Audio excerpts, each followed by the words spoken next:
Well, let's see, this morning we're going to look at Ephesians chapter 5.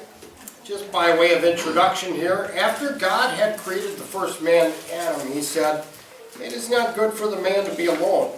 I will make a helper suitable for him." God then created Eve and instituted marriage as a special blessing for mankind.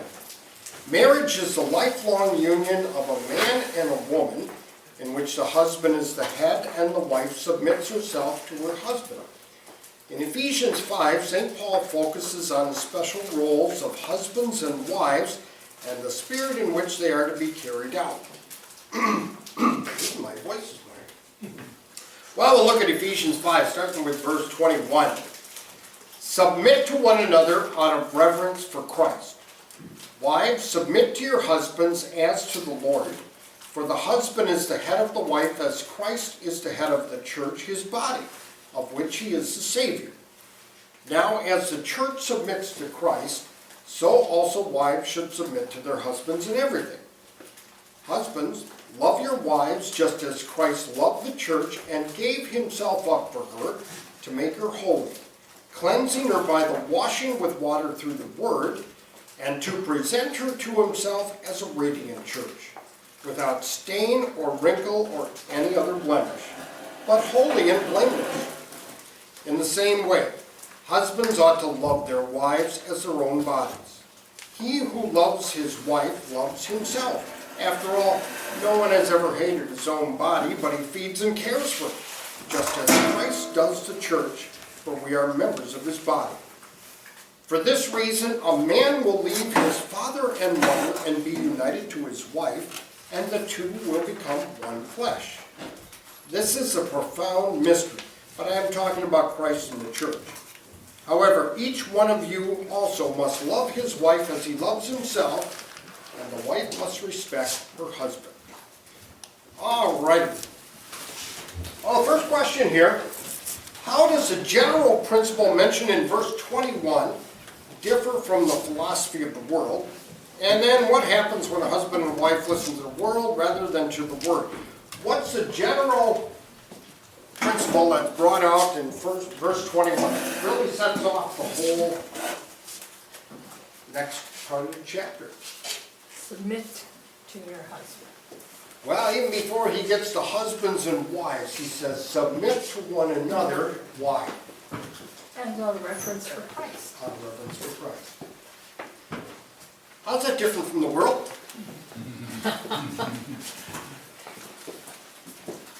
What does the world think about it? The world is on the other side of the world. We've been slavery. Why? What does the world want? We look out for ourselves. First. Okay. Look out for me, myself, and I. We demand our rights. We like to assert ourselves. It's kind of like there's some guy, I don't know all the details. There's a guy down and he wants to be buried in Arlington National Cemetery. And Arlington National Cemetery said no.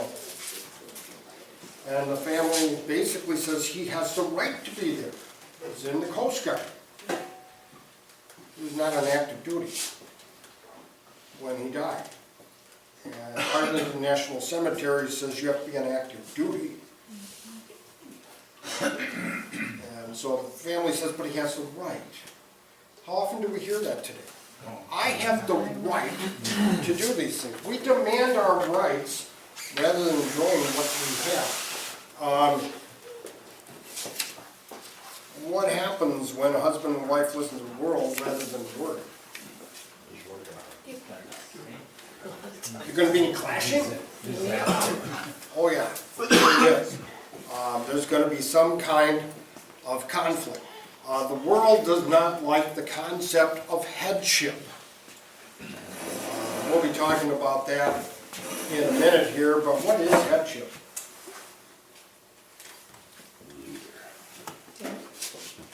The leader. What kind of a leader? One that you got to follow, or you want to follow? want to You follow. want to. You don't assert it. You don't, you do it humbly. A true leader is concerned not about himself.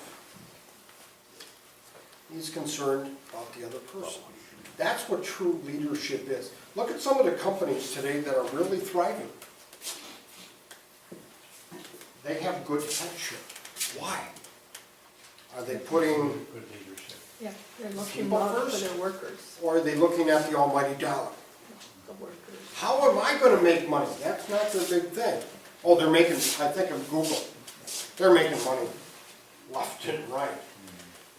You know how they treat their people? How many of you know how Google treats their employees? I would love to work for Google. That's the thing. They are so good to their employees, the way, I mean, you have children? Bring them in. We'll take care of them. Or you have to take time to go to church, go. They're very employee friendly. 75, And aren't those the companies that really do well? 35. Or you look at somebody like GM, where they're looking out for what's our quarterly report going to be. All right, number 2. What, according to verses 22 to 24, is the wife's God-given role in marriage? And according to those verses, what's the reason for her role? And the attitude in which she's to carry out her role and the scope of her role. First of all, what is the wife's role? Be a helpmeet. Okay, go back to Genesis. A helper suitable. What does he say the wife is to do? These are fighting words. Submit. I have had some women in my office that they hate these verses. What does he say? Wives, submit to your husbands as to the Lord. They usually hear just the first part. Submit to your husbands. The problem today, they forget the last part where it says, as to the Lord. The biggest problem today with this verse, people don't know what submit means. What does submit mean? We usually think it means I gotta do what you say, right? Obey. Yeah. That is not what it means. Actually, where the old wedding vows, love, honor, serve, and obey, is there any passage where it says the wife is supposed to obey? There isn't. Shouldn't have been marriage vows. But that's not what submit means. Submit means you place yourself under somebody. Who's doing the placing? You are. As a husband, I cannot make my wife submit. It's something she freely and willingly does. And why does she do it? Because she loves her husband. So she will do that. Forgot what I was going to say here. Mine kind of went blank here. What's the reason for a role? Now, people say, well, the wife has to submit. Does that mean she's down here? No. Nope. God has certain set up in order. Who was created first? Man, Man was. Why was woman created? to be a helpmate. Be a helper. When it comes to heaven, salvation, the blessings of God, where do husband and wife sit? Equal. Equal. But where does the buck stop in a Christian home? With the man. With the man. Yeah, I did. That's the headship. But as a headship, he does not demand things. He's not the king of his castle. Go this way around to start. I mean, I think back to the way some people interpreted this 30 years ago. And the man ruled with an iron hand in the house. You have to submit to me. No, you don't. You can't force somebody to submit. It's something you want to do. Actually, to submit, you put the needs and wants of the other person first. That's really what it means. Well, what does people today don't really know what it means. It's one of those words we've changed the meaning on. Like game. What's gaming? Happy. Means happy. That's the basic meaning of it. Not anymore. I mean, the Flintstones can't sing, we have a gay old time. The word has changed its meaning. Submit. People have forgotten what it really means. But a wife does it willfully. She does it joyfully. Why? Who do we look to as the example? Christ. We look to in the Christ, church. don't we? And of course it implies we do it in everything. All right, number 3, how does the example of the relationship between Christ and his bride, the church, demonstrate that the role of the wife in marriage is not debasing, but wholesome? That's another argument I hear, is women are being pounded here. Paul was the chauvinist pig. I remember going through a Bible class once in Proverbs where it talks about a nagging wife is like a constant drip. And one woman got so mad. Why is Solomon picking on women all the time? I said, look at the whole chapter. How many verses in that chapter deal with a wife or a woman? In that chapter, there's one verse. Who are all the other verses talking about? A man. So out of 33 verses, one verse is about a woman, and they say that's debasing. Wasn't it debasing for man when he says, you're vile, you're corrupt, and everything else? You get bent out of shape for a wrong thing. Anyways, is the headship debasing for a woman? No. Not if it's done in accordance with the way Christ outlined it here. How is a husband supposed to look at his wife? You know, people say Paul was a chauvinist pig. He's actually the opposite. Quite the opposite. What is a husband supposed to do with his wife? Love her. Love her? Basically, if you want to put it blunt, he's supposed to put her up on a pedestal. And to honor her, to serve her, to love her. We don't do that, do we? What do we do? What do we think of wives? You know, we don't always treat them with the love and respect that Jesus asks us to. Do we always put our wife up on a pedestal? Pretty hard sometimes. That's a challenge. Of course, you really look at it, is the wife supposed to put the husband on a pedestal too? Yeah. We don't do those things, do we? We like to argue, we like to cut down, we think their opinions are not worth it because they're a female. Oh yeah? It's like I talked about math in my sermon today. How many of you really like math? Are you good at it? Excellent. I've known some people that I look at their checkbook and I go, what on earth did you do? I always kid my sister, this better not make it on the internet.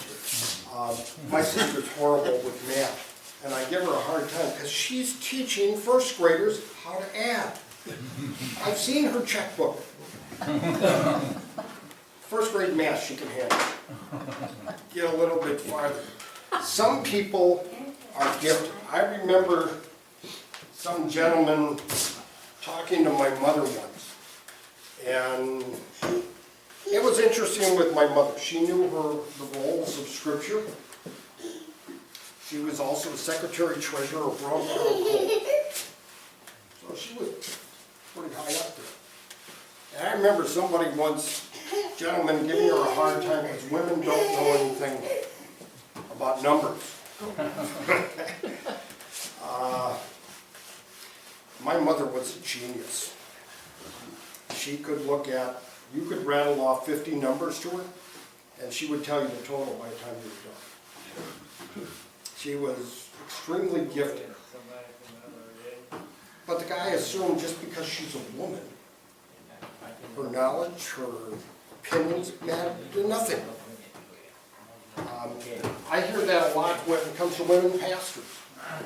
Are women capable mentally of leading a sermon and leading a congregation? Maybe. I'm not saying they can't. What does God say? It says- He has a certain order. Whether you like it or not, this is his order. Same thing with marriage. God has an order. Husband is the head, and so the buck stops with him. Of course, how does that play into it though? I'll have to work at it. You have a decision to make. You gotta buy a new tractor. Just go out and do it yourself, gentlemen? Or do you talk to your wife?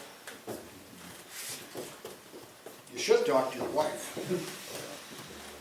And take her opinion into it. Because sometimes they have some insight you didn't think about.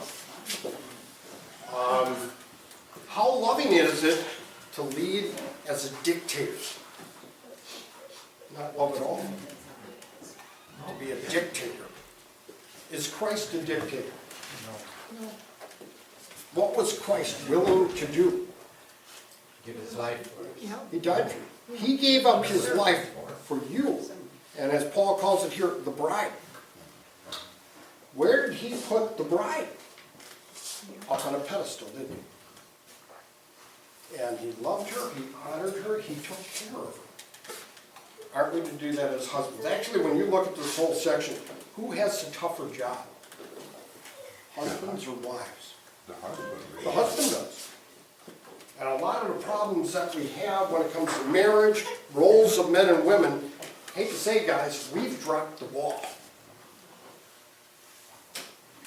A lot of times when I hear women saying, well, we should be voting in church. Well, we know what Scripture says.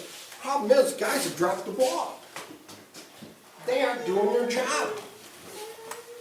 And the same thing when it comes to marriage. Who does the Sunday school lessons with the kids? Mom does that. Usually mom, right? Who's supposed to do it?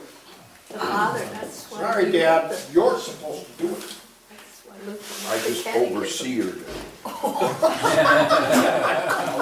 A lot of the times, we've said, put it bluntly, I'm not gonna do it, you do it. And so the wife picks up the role, doesn't she? There may be times where you say to your wife, you know it better than I do. I'm more comfortable you doing it. I'll be honest with you. Carol went through it with the kids in our house. It's not that I was not capable. Carol was quite capable. It's kind of like the catechism stuff. I'll be honest with you. I don't think the kids liked having to practice their passages with me and then have to recite them to me on Wednesday. It was easier to practice with Mom and then recite them to Dad on Wednesday. Ours was a little different thing, but there are times where the buck is going to stop with the husband, but you have to involve everybody. Like if you're making a decision, you have to involve your wife. It just always seemed like the mom is easier a teacher than what the father was. The father is, overseers of it. Really, the wife is the one that knows how to teach kids. Sure. And we leave the discipline to Dad, right? I hate saying that's kind of stupid too. One of the stupid things I think is Wait till your father child's gets home. misbehaving 9 o'clock in the morning. Wait till your father Wait gets till your home. father comes home. And Do by that you time, think he's that forgotten. 5-year-old is going to remember at 6 o'clock what they did at 9 o'clock? No, they aren't. Yes, they will. They will, and Dad takes over.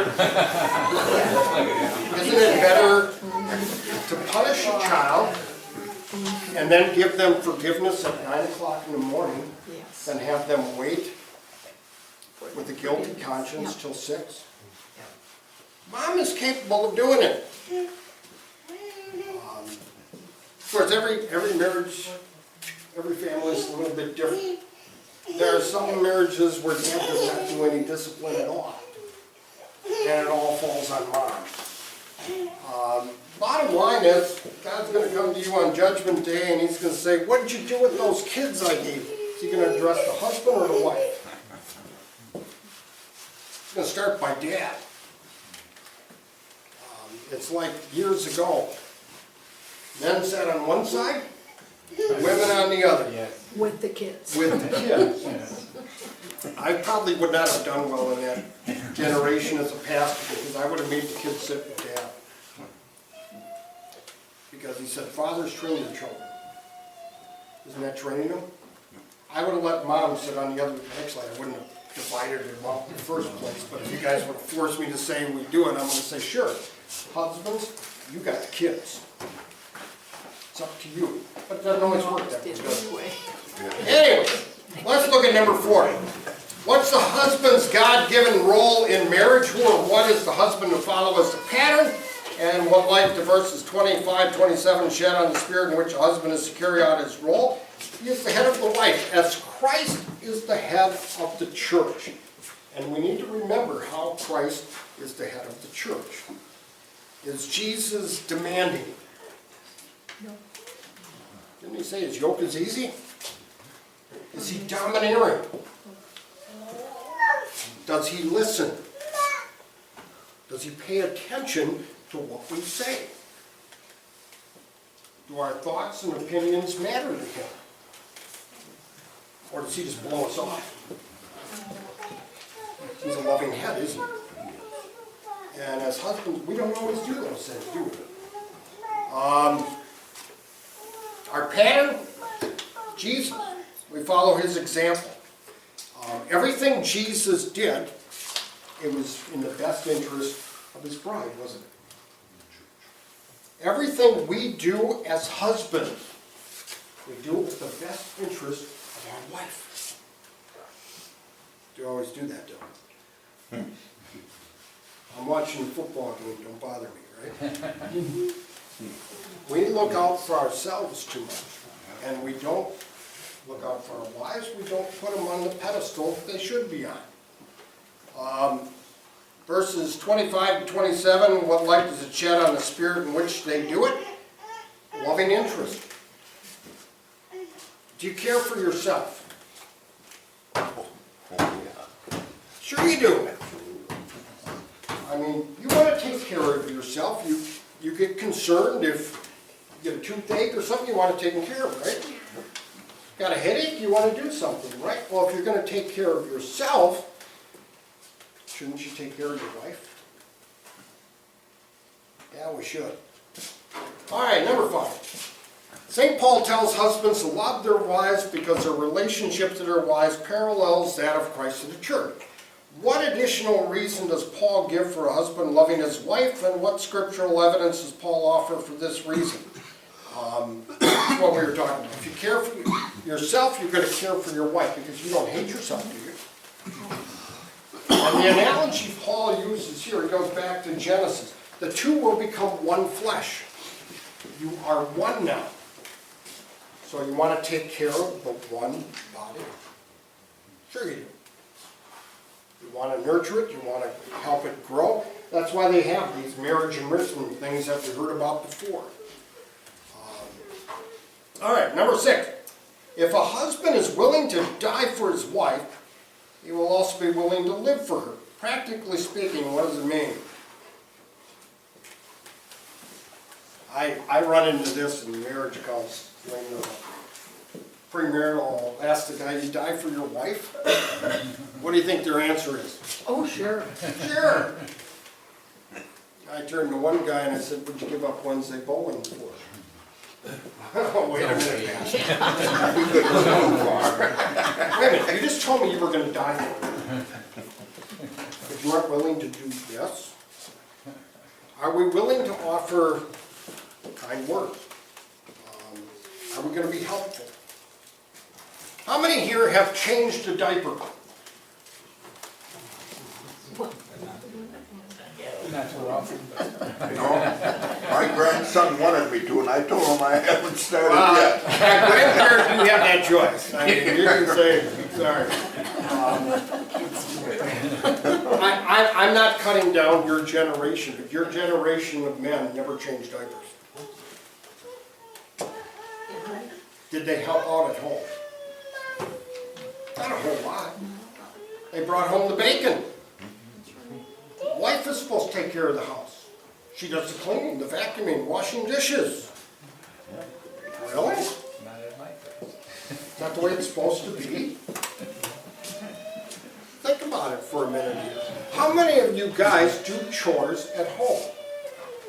Wash dishes, vacuum, Every take once out in the a- garbage, Every once in a while. wash windows. Or how many people say that's the wife's job? Oh, really? Show me where it says that. You know, leave the business to me. Well, go back to Proverbs where it talks about the ideal woman. She was a businesswoman, wasn't she? She knew business. She also took care of her house, too. Can we be helpful? We have to. You get more than one child in the house, it gets difficult, doesn't it? I had a friend who had one child and he was complaining how tough it was to be a parent. I said, you got it easy. There's a cookie missing from the cookie jar. You know who did it. What happens when you have two children? He did it. Not me. There's no cookies missing. And there's two cookies missing. That's when it gets interesting. I'm not saying it's not hard if you have just one child, but there are different things you run into. I think of people, my son has 6 kids. I had to laugh because I saw a show last week where some couple was complaining, they had 2 children. One was, I think they were pretty much the age of yours. And one was in 1st grade, I take that back. And complaining, she just didn't have time to do anything. I mean, we've got to take the children to school, we've got to take them to the nursery, and we just don't have any time. Our life is just so full, they wanted to live off the grid then. I'll be honest with you, I started laughing, and I said, they ought to talk to my son and daughter-in-law. 6 kids. But do they help?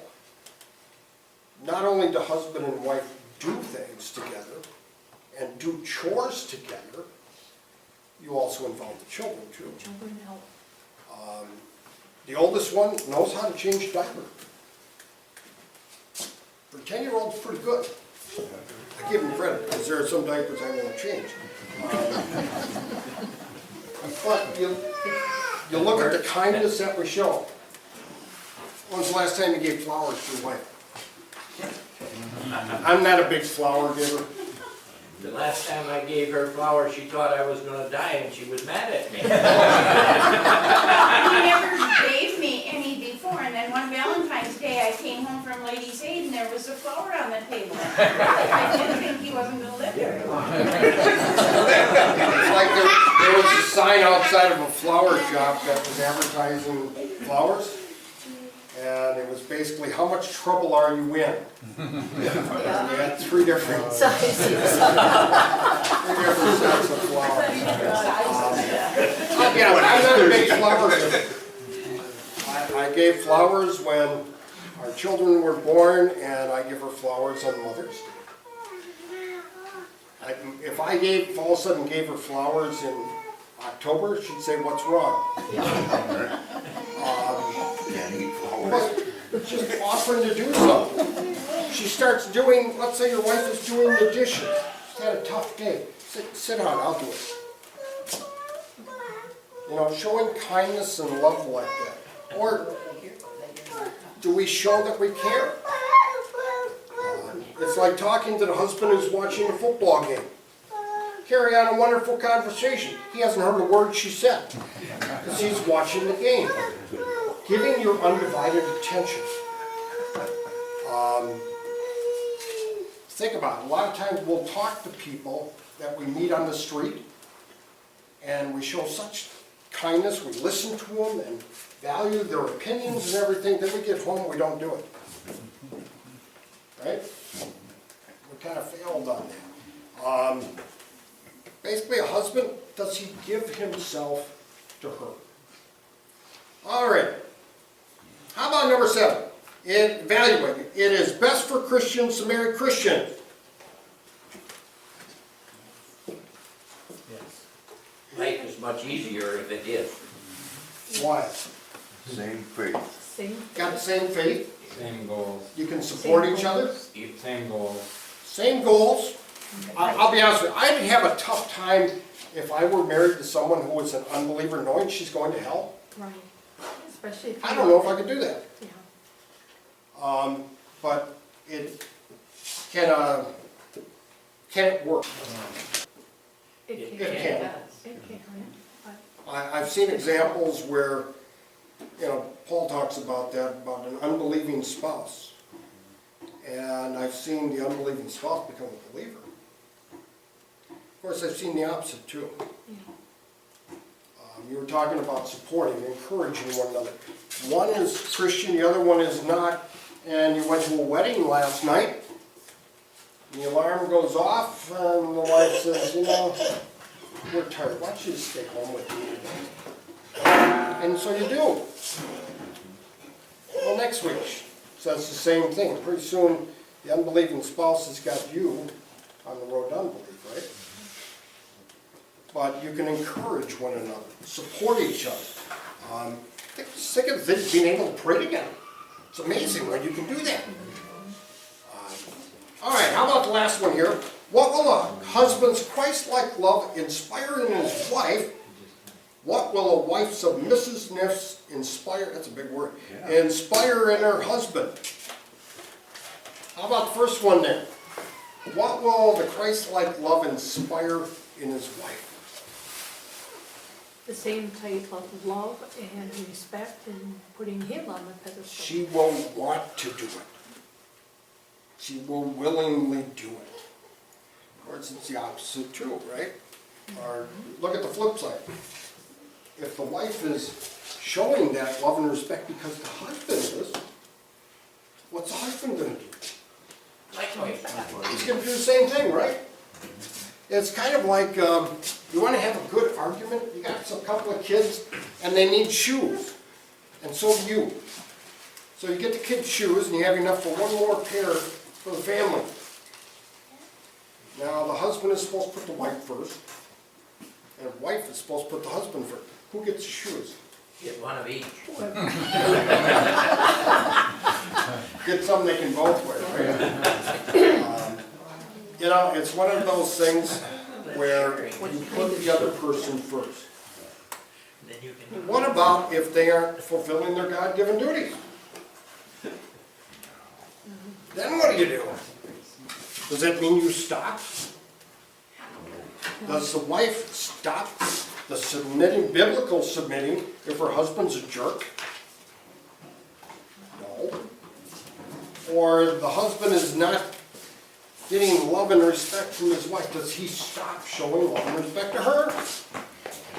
No, you keep on, actually you might want to do a little more, right? Where is it?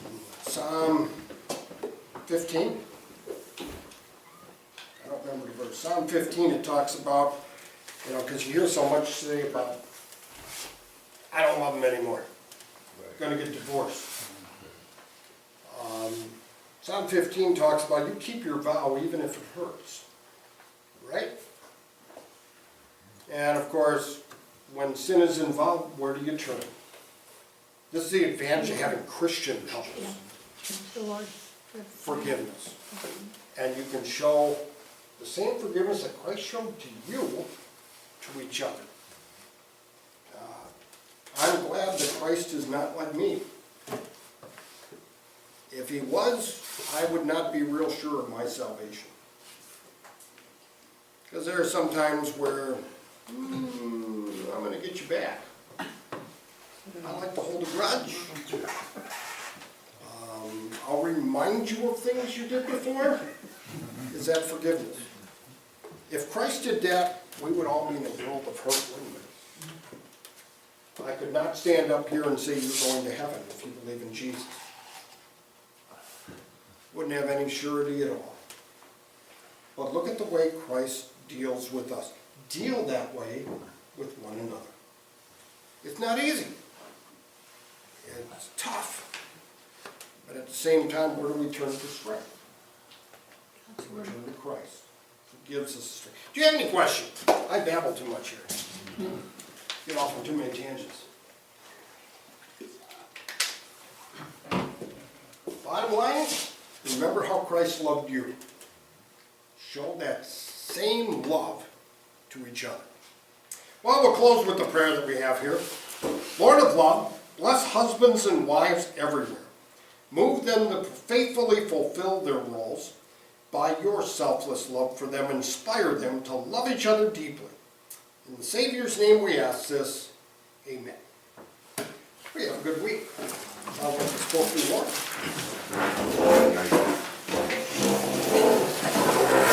Any rain in the forecast?